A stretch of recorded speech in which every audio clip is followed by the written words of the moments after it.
All right, so this is going to be another movie review. This one's called Nefarious 2023.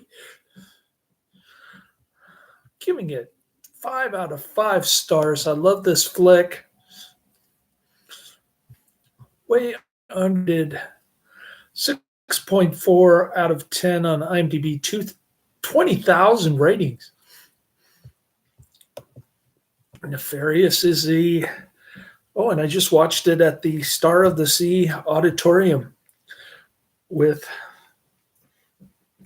Father Joseph's funky DVD player. Nefarious is a 2023 U.S. independent horror film written and directed by Chuck Konzelman and Carrie Solomon, based on Steve Dease's 2016 novel A Nefarious Plot. It stars Jordan Belfi as a psychiatrist who must determine if a convicted death row inmate played by Sean Patrick Flanery. What an amazing performance. This guy, Sean Patrick Flanagan, deserves an Oscar. So the psychiatrist must determine if the death row inmate is faking his alleged demonic possession. The film was released on April 14, 2023 at a state penitentiary. Psychiatrist Dr. James Martin arrives to evaluate a notorious serial killer and death row inmate named Edward Wayne Brady, believed to have murdered at least 11 people. Martin has just replaced Dr. Alan Fisher, who committed suicide after interviewing Edward.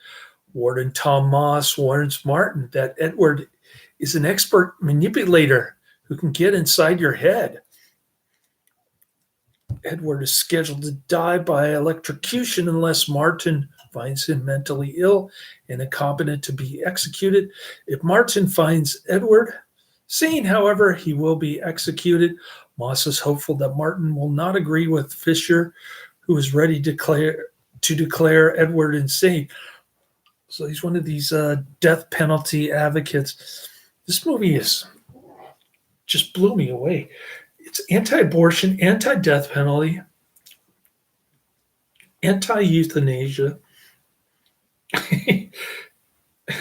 And there's a Catholic priest in it. What is Glenn Beck doing in this? The guy who wanted to turn the Middle East into a parking lot after 9/11. What is this schmuck doing in this movie? He's Mormon. Edward insists that he is really a demon inhabiting Edward's body, and his true name is Nefarious. Nefarious.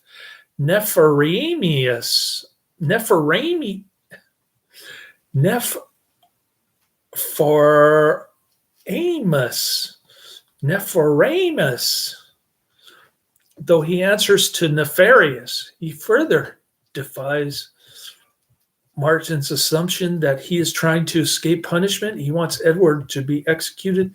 Nefarious also knows many details about Martin's professional and personal life, and he says that before the day is over, Martin will have committed 3 murders.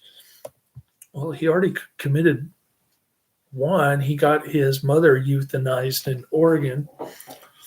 Nefarious accuses Martin of euthanizing his terminally ill mother to acquire her money. He gets $3.6 million.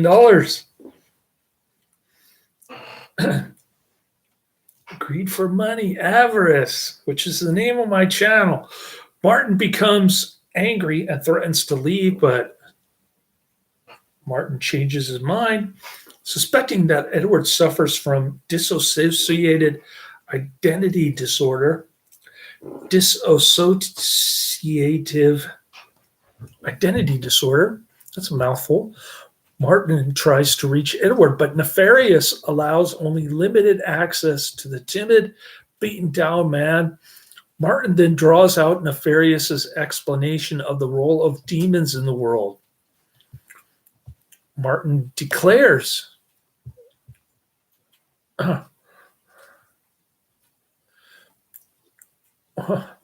Oh, Karate Man's in the chat room.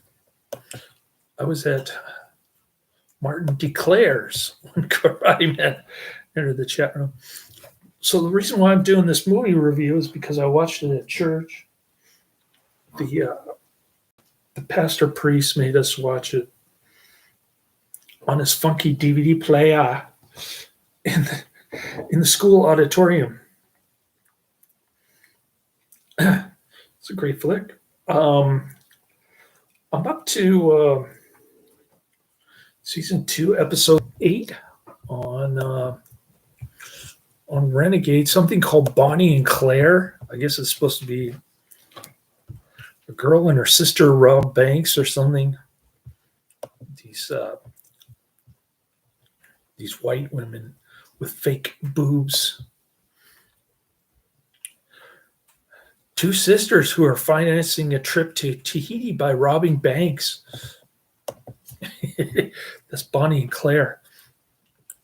All right, where was I? Nefarious. Martin declares that Nefarious is not making it up, but rather has an insane belief system, and that he's certifying that Edwin is unfit to be executed. As Martin leaves, Nefarious accuses him of taking advantage of his pregnant girlfriend who is having an abortion at that very moment, in the mistaken belief that Martin will not abandon her afterward. Nefarious cackles with glee, saying that all hell is rejoicing at the moment of the abortion. He even brings up Moloch. Yes. No wonder Father Joseph likes this. They mentioned Moloch. Baby sacrifice. All right. So the running time is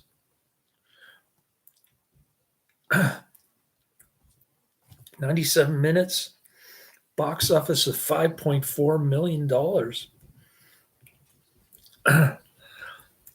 Martin rushes out to call the clinic only to find that the abortion has just taken place. His girlfriend is in recovery for an hour. My first wife got an abortion, and I had to confess it too because I drove her there. But I dropped her off on the street. I wasn't gonna be any part of that. I was like, this guy doesn't even drive her there. He's just he's just calling to find out from the prison phone. Nefarious tells Martin he wants him to write a book called The Dark Gospel, a satanic work. So this is like the Necronomicon, this nefarious plot book. Martin is called away by Warden Moss, a chain-smoking jail warden who wants to fry the. You got to see the electrocution scene at the end. It is the most awesome electrocution scene ever in the history of film. But you won't see the eyes popping out like on Tales of the Crypt.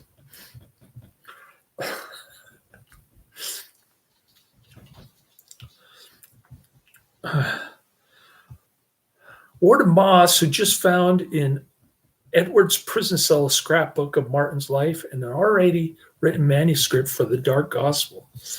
Martin confronts Nefarious, who slips free, and he strangles Martin, threatening to kill him unless he begs for his life, which Martin does. While Edward is beaten by the prison guards, Martin signs the document that declares Edward sane enough to be executed.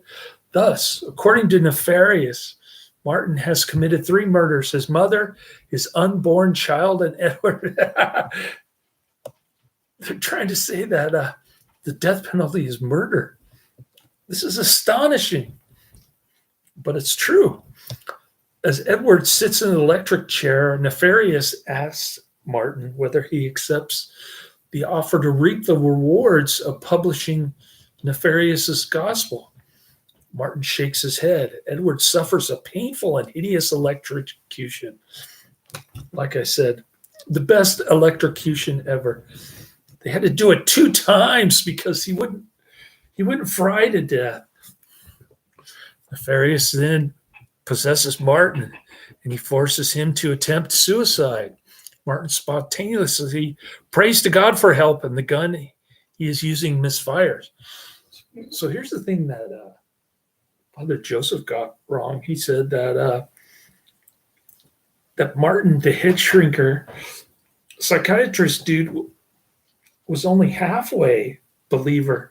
He only believed in demons. But here he is praying for God's help. This is what the priest missed when he was showing the film. 1 year later, a visibly changed Martin is in TV studio promoting a nefarious plot, which is based on the dark gospel, but he has rewritten it as a warning against the demonic forces tempting all of us. Oh, man. And the ending is great. What a fantastic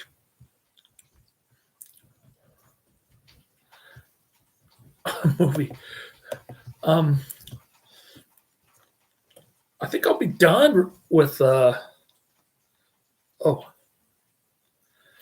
Man says, so you will be reviewing more next month in December? I don't know. I'm just kind of going through them. None of them really caught my attention. Endless Summer, The Rabbit and the Fox. No Good Deed. I didn't like that one. Dead End and Easy Money, White Picket Fences. That's what I watched last weekend. I'm trying to get to like 6 more this weekend if I can. But right. I had to watch Nefarious at church. Then I had to run and get confession. I had to get my son's crucifix blessed. And then I had to attend low mass. And now I'm cooking lunch after doing a hard fast for 13 hours. I'm on day 4 of my fast. I did an alternative medical therapy YouTube channel on my other channel. So I'm doing that every day. No, and nobody's watching it. Everybody's watching my movie channel. Nobody's watching the alternative medical therapy. I showed it to Chinese ladies. One of them said, I'm skeptical. And the other one said, stop talking to me about it. I said, okay, fine. Whatever, I'll just do my videos, and to hell with you, just like I said to Rambo Raft for Life, I'll put up my own channel. To hell with you people. Principal photography took place in Oklahoma City. In late 2021, during production, filming was temporarily halted due to a crew union strike. According to the film's co-director, Carrie Solomon, the film had a troubled production. Oh, another cursed film. Adrian's going to say I'm cursing myself on my YouTube channel. Solomon, a Catholic, said that many of the film's production issues were the results of demonic manifestations, which included 8 car crashes, equipment failure, electrical failure, frequent fire alarms, and faulty cameras. A Catholic priest was also present on the set while the film was shooting, who performed an exorcism on the film set during production. Oh, man. What an awesome film. This movie is obviously less sensational than the Exorcist series, but I love all the Exorcist movies that I've seen. And I'm looking forward to seeing The Rite. Nefarious was theatrically released on April 14, 2023. It grossed $1.3 million from 933 theaters in its opening weekend, finishing 10th at the box office. On the review aggregator website, Rotten Tomatoes, 35% of 17 critics' reviews are positive, with an average rating of 4.5 out of 10. Don't pay any attention to Rotten Tomatoes. Rotten Tomato audiences gave the film a 97% positive rating. Okay, this is more like it. Forget the critics. Look at the people who actually watch the movie. They're not professional critics. Audiences polled by CinemaScore gave the film an average grade of B+ on an A+ to F scale, while those polled on PostTrack gave it a 69% positive score, with 61% saying that they would definitely recommend it.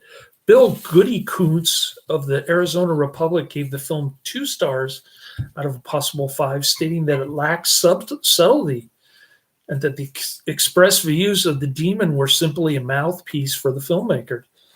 Well, good. It's good that they actually tried to stand up for what they believe in. Roger Moore of Movie Nation gave the film 1 star out of a possible 4, expressing disdain over the script and its argument points, saying the film fails as horror and as a laughably loaded discourse on religion. That's why I watched it. It talks about infused knowledge and all kinds of stuff. And I'll tell you why the exorcist priest who was involved in the rite said it was realistic. Conversely, Bill Newcott of the Saturday Evening Post said of the film, Nefarious may not be great filmmaking, but is confident filmmaking. Sometimes that you can get exactly where you want to go. So this possessed guy, Sean Patrick Flanery, is amazing. We love him.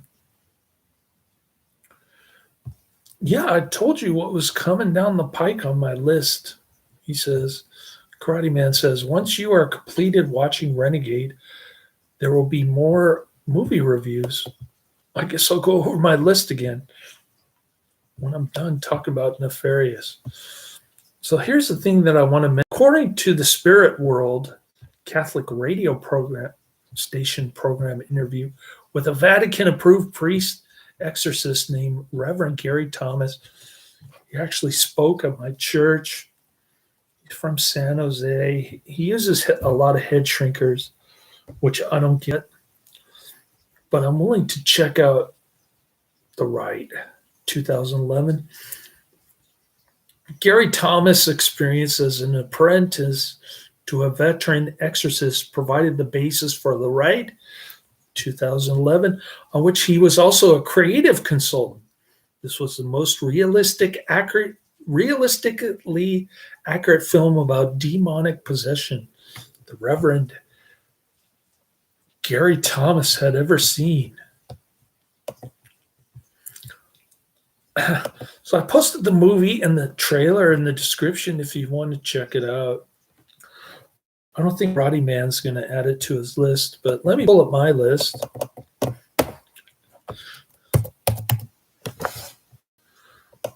Figures that Karate Man is in the chat room. Nobody else would dare go in the chat room except for British Crump Man. Where's British Crumpet Man?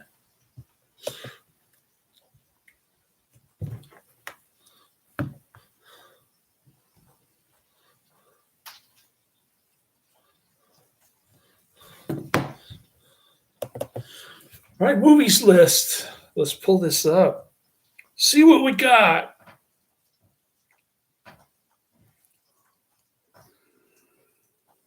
Secret to Health. Here we go. Man, I'm cooking this greasy bacon burger right now. The bun's probably burnt because I've been going for 20 minutes. Come on, movies list. I haven't gotten all day. Here we go. All right, next after Renegade.